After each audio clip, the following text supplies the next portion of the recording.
I bought the very first broken Xbox handheld on eBay for $375. Let's see if I can fix it. So this is what I got. We've got the handheld, we got the power cable, and we've got the instructions. According to the listing, this thing wouldn't power on, so let's try it and see what happens. Yeah, it definitely doesn't power on. Let's try and plug it into a charger. Okay, it's trying to charge at 20 volts, but 0 amps. Okay, we've got a no power, no charge issue. Let's get the back taken off and take a look at the motherboard and see if we can figure out what's going on. We've got 7 screws holding this thing together. I've already removed 6 of them. This is the last one. Okay, I think that's a captive screw. Now we'll just come through and pry the case apart. And with the clips disengaged, we have one cable holding on to the board. Got a little piece of tape holding it on here. So we'll remove that. That reveals the locking tab. We can disengage and remove that cable and set that aside. Okay, well, I can see one major problem. This has been torn from the board, and it's also torn 1, 2, 3, 4, 5, 6 traces off of the board. So this has become a really common thing with these, as well as Asus laptops as well. This metal piece is a locking tab, and this actually shows you exactly how it works. You need to push out and then pull up. And a lot of people just pull straight up on this and pull it off the board, but this metal piece needs to push forward like that, and then you can disconnect the battery from the board. Now the cool thing is that I think this battery connector is actually okay still. So I don't think we'll need a new part. This connector is fine. So that's the good thing, but apparently enough people that have had problems with this that now they print instructions right on the battery, which I love. Now if we can only get people to pay attention to it. Okay, so first thing to come out is going to be the battery itself. We've got 3 screws on the bottom, 2 screws on the top, and then the battery just lifts right out. Now one of the interesting things here is these beefier cooling fans. This is the regular ROG Ally, and this is the Xbox ROG Ally.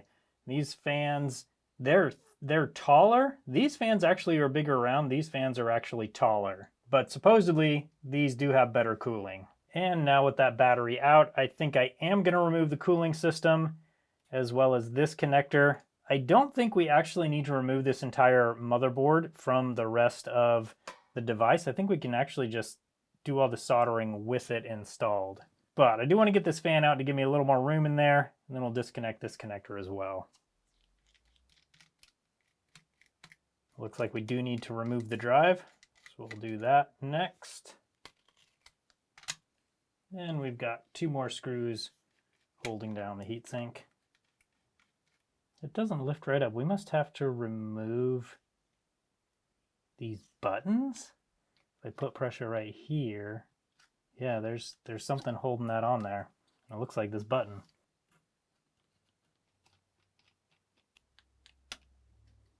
Now that button comes off. Now before we can get this button off, we need to remove these 3 screws and this analog stick. Come on now.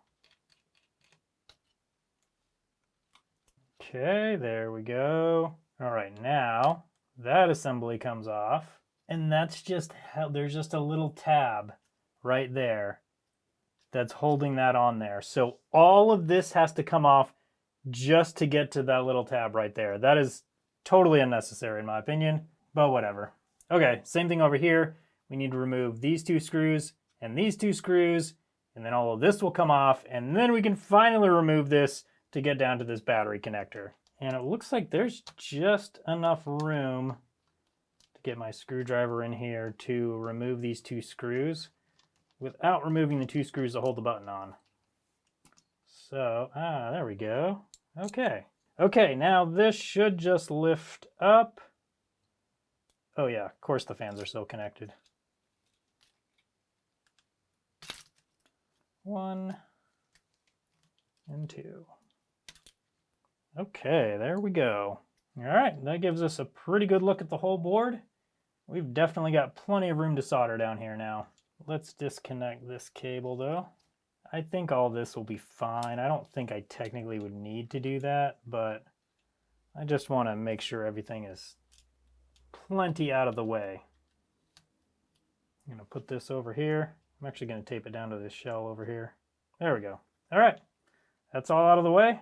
Now let's get this repair done. So here we go. I've already got some flux on these pads, but one of the problems that we're going to have here is there's little vias down here. You can see right here is one of them. There's little vias under here, under this pad, and this pad, oh, and also this pad. So we need to connect those vias to the pins on the connector, but obviously they've been torn off. So what I'm going to do is start by putting some solder on them, see if I can get some solder to stick, and then trying to solder a pad or a wire to them. Not sure how that'll work. Not something that I normally have to do with these repairs, so should be interesting. Ah, there we go, we're getting it. All right, that actually looks pretty good. Okay, now I'm gonna tin up this pad.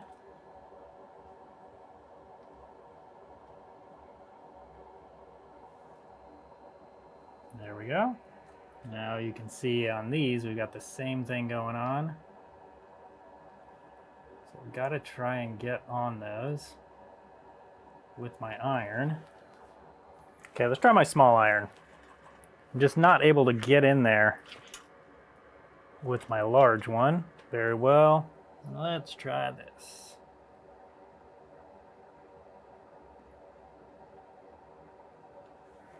Okay, not sure how well that worked. I think I'm seeing some solder stick in there though. Okay, now that that's done, I'm gonna clean that all off, and then I'm going to install a solder pad here, and a solder pad here. And then I'm gonna put a wire from here to here, here to here, here to here, and here to a ground point. Here we go with the first solder pad.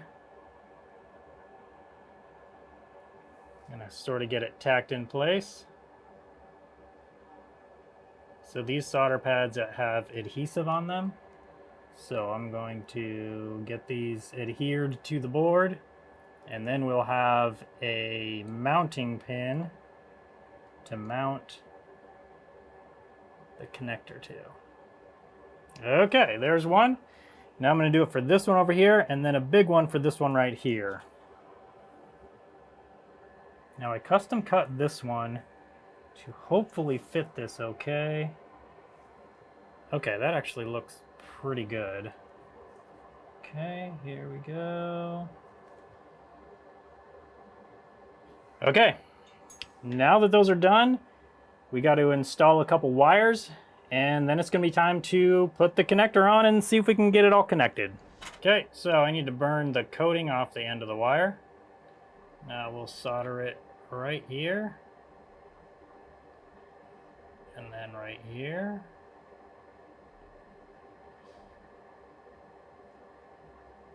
And then hopefully right here.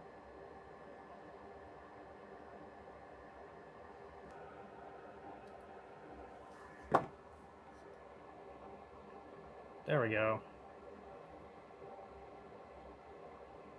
There we go.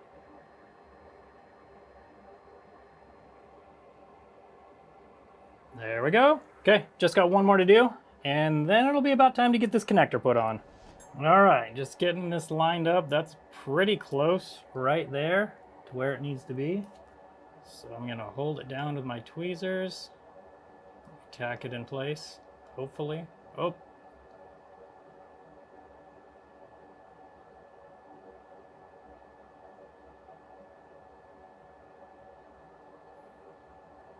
Okay, this is not staying well. So what I'm gonna do is I'm going to place it, and then I'm going to glue it down, and then we will do the rest of the soldering. Okay, we got it glued down, soldered down pretty well. Now we need to get the rest of these wires soldered in.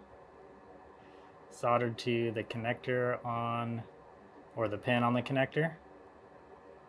So one more, right there. Okay, we got one more wire to solder on. That is that ground wire.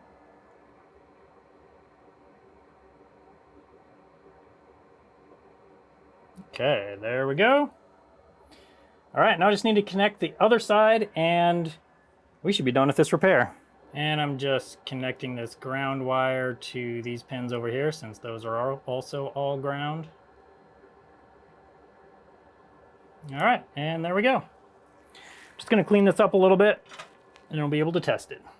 Now I'm gonna come in with a bit of solder mask and just put a protective coating all over these wires. This will help them stay where they're supposed to as well, which is always good. Using some yellow fast dry solder mask.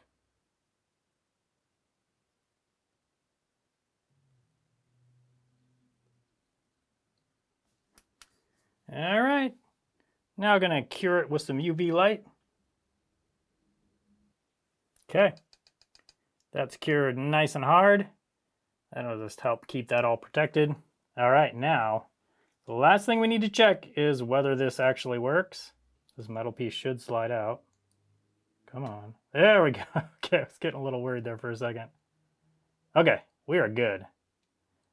All right, let's get this thing back together, and then we can test it and see if it works after all of this work rebuilding these traces and battery connector. Now, before we get building, we gotta start with the perfect amount of thermal paste. There we go. Now, I need to make sure and plug these fans in. One goes there, one goes there. Okay, fans connected. Now we'll tighten up these screws, and then we gotta get the buttons on and those screws in. Now this button goes on. Now this one goes on.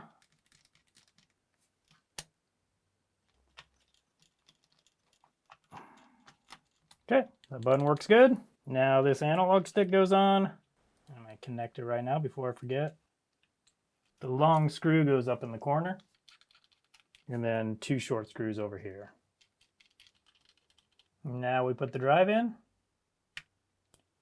and screw it down.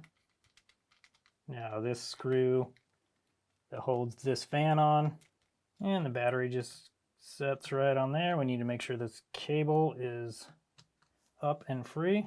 Two long screws. One of the long screws goes over here, goes through this fan connector right here. And the other one just goes directly opposite on the other side. Now three shorter screws over here. Getting a little nervous to plug this battery in. I mean, I think it's gonna be fine. It's gonna be fine, right? Double check the pins. I haven't used those solder pads, those replacement solder pads that often, so makes me a little bit nervous, but they seem to go on pretty good. That one mounting one didn't do too well, but the rest did really well. So, okay, moment of truth. Are we ready?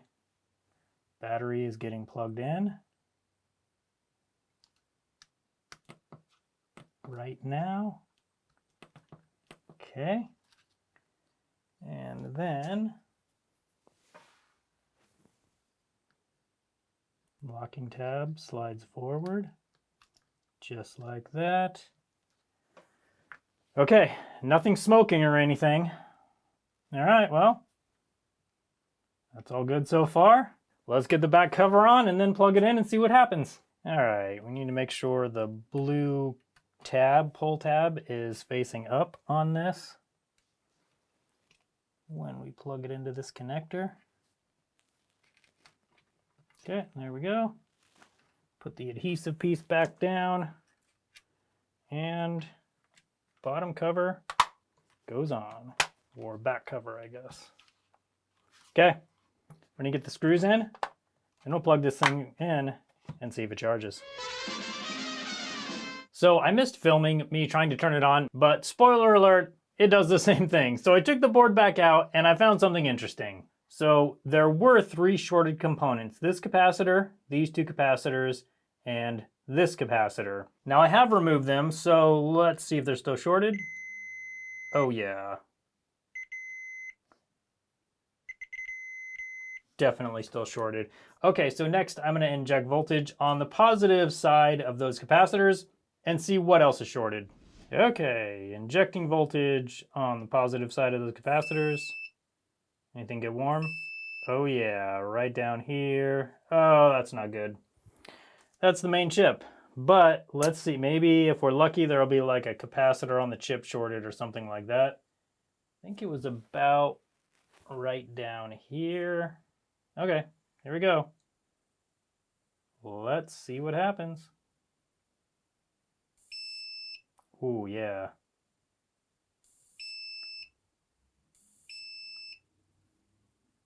Boy, that's a bummer. Okay, let's try the other places. Same thing. Same thing. So that is like this corner of the chip right here.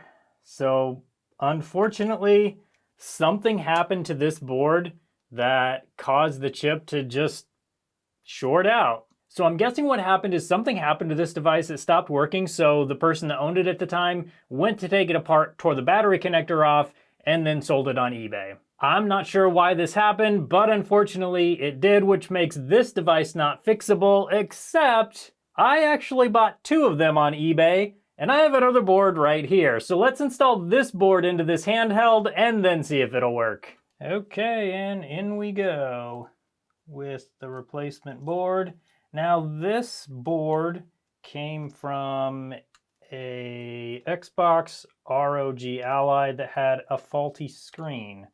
So it is good that I had 2 of them, and good that I bought one that had a bad screen and one that had a bad board. Now you might be also asking like why I can't fix that chip or replace it, and I mean technically maybe it's possible to replace. Usually they make those so they're paired with other things on the board so they're not easily replaceable. And also there's no way to buy that chip anywhere. So they make it so you can't really do any of that. Now it might be possible at some point, you know, there might be some seller that starts selling those chips or something, but most of the time it's just not feasible. And I'm gonna plug in this power button cable because that's super easy to forget to do. Now we'll do the antennas. We got a B for black and W for white over here, so we know right where to plug them in. And first analog stick going in. Okay, we got our thermal paste on there, and the rest of it I'm not gonna show because you've already seen that. Now I am gonna install the battery from the first one, from the one that had the faulty chip. If it charges and everything in here, then we know we're good. Push the locking tab forward. There we go. Now we'll get all the screws in the battery, the back cover on, and we can test it, and I'll actually remember to film it this time. Okay, after all that work, did we fix it? 3.1 amps, that's good. We got a charge light. Let's see if it turns on. Oh, heck yeah. I can feel the fans working, that's good. Let's just see if it starts all the way up.